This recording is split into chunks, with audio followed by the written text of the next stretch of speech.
여러분, 2026년 1월 3일 새벽 3시 베네수엘라 카라카스의 대통령궁 상공을 가른 건 단순한 폭음이 아니었습니다.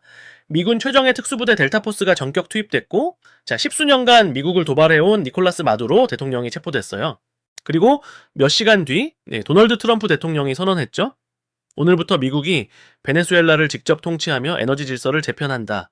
이 소식에 전 세계 금융시장은 말 그대로 마비됐습니다. 세계 최대 산유국이 미국의 직할령이 된다라는 건 우리가 알던 21세기 지정학이 완전히 끝났음을 의미하거든요. 지금 당장 여러분의 주식계좌, 환율 앱을 켜보세요. 이미 전쟁은 시작됐습니다. 자, 안녕하세요. 뚝딱경제입니다. 베네수엘라? 우리나라랑은 기름 거래도 안 하는데 무슨 상관이야? 라고 생각하셨나요? 만약 그렇게 생각하셨다면 오늘 영상 끝까지 보셔야 합니다. 지금 이 사건 때문에 여러분의 지갑에서 매달 15만 원이 소리 없이 사라질 위기에 처해 있으니까요.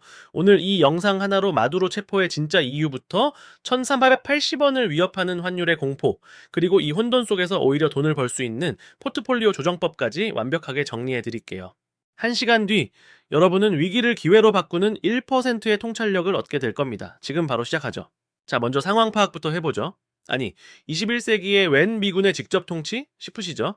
이건 단순히 독재자를 몰아내는 정의 구현 차원이 아니에요. 철저하게 계산된 에너지 패권 전쟁의 정점입니다. 쉽게 비유해 볼게요. 여러분, 베네수엘라는 전 세계에서 가장 큰 기름 창고를 가진 나라예요.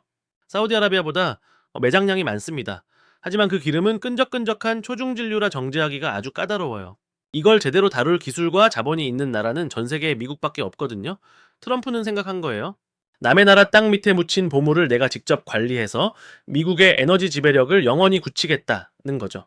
여기서 많은 분이 오해하시는 게 있습니다. 미국이 민주주의를 위해서 움직였다? 천만에요. 이건 명분일 뿐입니다. 진짜 이유는 중국과 러시아의 숨통을 조이기 위함이에요. 중국은 그동안 마두로 정권에 무려 600억 달러, 우리 돈으로 약 80조 원이 넘는 돈을 빌려줬습니다. 기름으로 갚으라는 조건이었죠. 러시아 역시 국영 석유사를 통해 베네수엘라 유전 지분을 대거 확보해둔 상태였고요. 그런데 미국이 직접 통치를 선언했다? 이건 중국과 러시아가 베네수엘라에 박아둔 모든 빨대를 미국이 한순간에 뽑아버리겠다라는 선언입니다. 지금 베네수엘라 앞바다에 중국 군함이 나타났다는 미확인 보도가 들리는 이유, 이제 이해가 가시나요? 당시 상황을 재구성해보면 이렇습니다. 미군 관계자의 말에 따르면 델타포스는 단 15분 만에 대통령 관저의 방어선을 무력화했습니다. 마두로는 쿠바로 도주하려 했지만 미 해군 제4함대가 이미 해상 경로를 완전히 차단한 상태였죠. 트럼프 대통령은 체포 직후 백악관 브리핑룸에서 이렇게 말했습니다. 에너지 카르텔의 시대는 끝났다. 이제 새로운 질서가 시작된다. 이 멘트가 나오자마자 국제 유가는 단 5분 만에 8%가 폭등했습니다. 시장은 직감한 거예요. 아, 이제 중동과 베네수엘라를 잇는 거대한 에너지 불확실성이 전 세계를 덮치겠구나. 자, 여기서 우리는 세 가지 지표에 집중해야 합니다. 첫째, 미 국무부의 베네수엘라 임시정부 설정 속도. 둘째, 중국 인민은행의 위안화 방어 여부. 셋째, 그리고 가장 중요한 호르무즈 해협의 긴장도입니다. 베네수엘라가 막히면 중동 유가가 연쇄 반응을 일으키기 때문이죠. 그런데 여기서 의문이 생깁니다. 우리나라는 베네수엘라에서 기름을 단 한 방울도 수입하지 않아요. 우리랑은 전혀 상관없는 이야기처럼 들리는데 왜 외환 시장은 한국 원화 가치를 1,480원까지 떨어뜨리며 발작을 일으키는 걸까요? 우리나라는 중동이나 미국에서 기름을 사오지 베네수엘라산 기름은 단 한 방울도 안 쓰는데 왜 난리야? 맞아요. 수치상으로는 수입 비중 0%입니다. 그런데 왜 우리나라 경제가 가장 먼저 발작을 일으키는 걸까요? 여기엔 아주 무서운 에너지 도미노 메커니즘이 숨어 있거든요. 석유 시장은 거대한 하나의 물통이라고 생각하시면 돼요. 베네수엘라라는 수도꼭지가 잠기면 전체 물통의 수위가 낮아지겠죠? 그럼 사람들은 불안해져서 다른 수도꼭지로 몰려갑니다. 이때 기준이 되는 가격이 바로 WTI나 브렌트유 같은 벤치마크 가격이에요.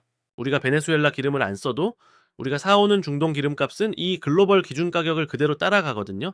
결국 지구 반대편의 총성이 우리 동네 주유소 가격표를 바꾸는 쇠사슬이 되는 겁니다. 많은 분이 착각하시는 게 기름값 좀 오르면 차덜 타면 되지 라고 생각하세요? 네, 하지만 진짜 무서운 건 환율입니다. 지금 원달러 환율이 1,480원 선을 위협하고 있죠? 왜 그럴까요? 세계 경제가 불안해지면 전 세계 투자자들은 가장 안전한 돈인 달러로 도망칩니다. 이때 한국 같은 수출 주도형 국가는 리스크가 크다고 판단해서 원화를 팔고 달러를 사서 떠나요. 기름값은 달러로 계산하잖아요? 유가가 10% 올랐는데 환율까지 10% 오르면 체감상 기름값은 20%가 넘게 폭등하는 겁니다. 이게 바로 한국 경제가 맞이한 더블 펀치예요. 제 지인이 운영하는 안산의 한 플라스틱 사출 공장 이야기를 해드릴게요. 이 사장님은 베네수엘라가 어디 붙어 있는지도 모르셨어요. 그런데 마두로 체포 소식이 들린 지 단 사흘 만에 원자재 공급 업체로부터 전화를 받았습니다. 사장님, 다음 주부터 원료 단가 15% 올립니다. 못 맞추면 물량 못 드려요. 플라스틱은 석유로 만들잖아요. 유가가 오르니 원료비가 오르고 환율이 오르니 수입 단가가 또 오릅니다. 이 사장님은 지금 잠을 못 주무세요. 수출 계약은 이미 예전 환율로 맺어놨는데 만드는 비용만 천정부지로 솟구치고 있으니까요. 이게 지금 대한민국 산업 현장의 실시간 상황입니다. 우리는 이 도미노가 우리 지갑까지 도달하는 속도를 계산할 줄 알아야 합니다. 우선 국제 유가가 급등하면 정확히 2주 뒤에 국내 주유소 가격에 반영됩니다. 그리고 환율이 1,450원을 돌파하면 한 달 뒤에 수입 가공식품 가격이 꿈틀대기 시작하죠. 마지막으로 석 달 뒤에는 전기요금과 가스요금 인상 고지서가 날라옵니다. 지금 우리는 그 폭풍의 한가운데로 진입하고 있는 거예요. 여기서 이런 질문 하시는 분들 계실 겁니다. 미국이 베네수엘라를 먹으면 오히려 유가가 안정되는 것 아닌가요? 장기적으로는 맞습니다.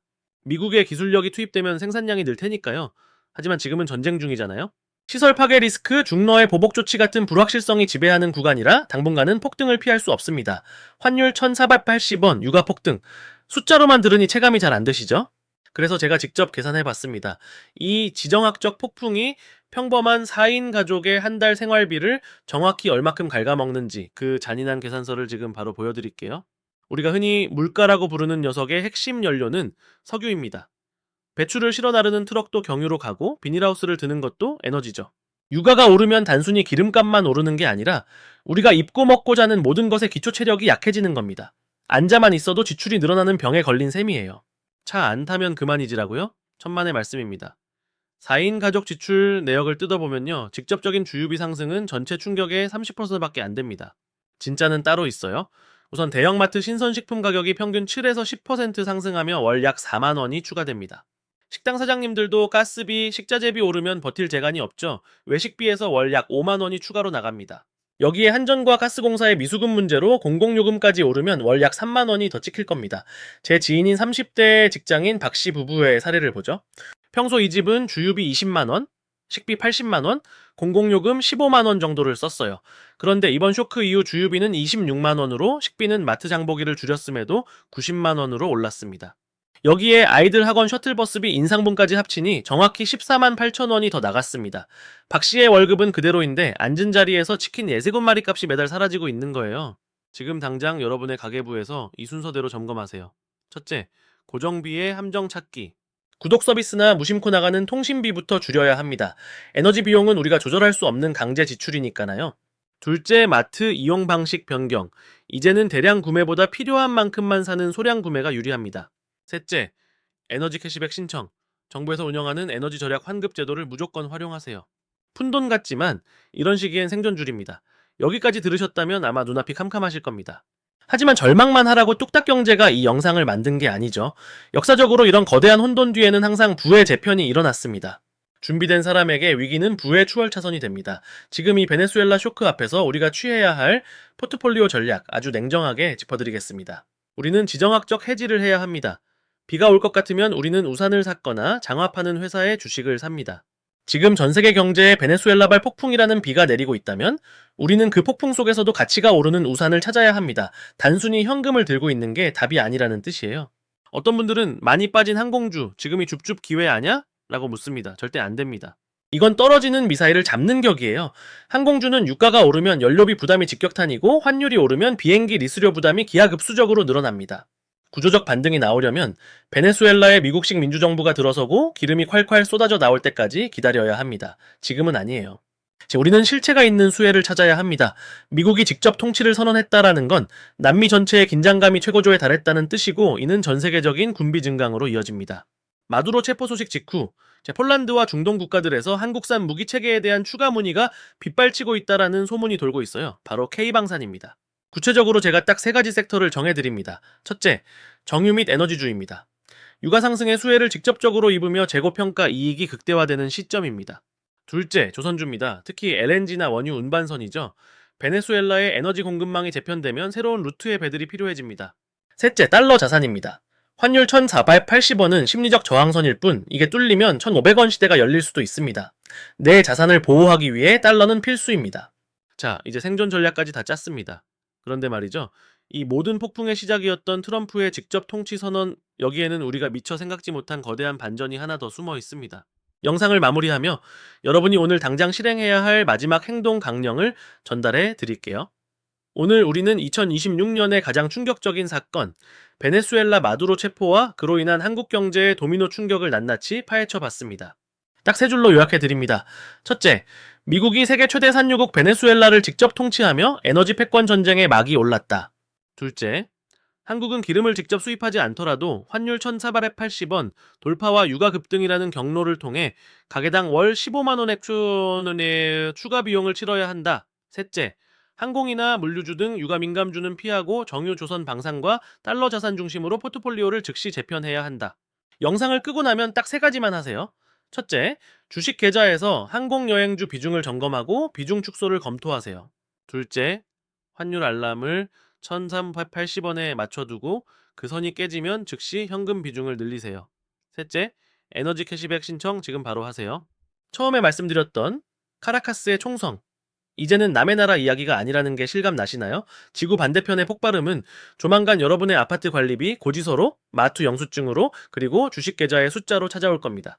하지만 공포에 질릴 필요는 없습니다. 흐름을 읽는 사람에게 위기는 언제나 가면을 쓴 기회였으니까요.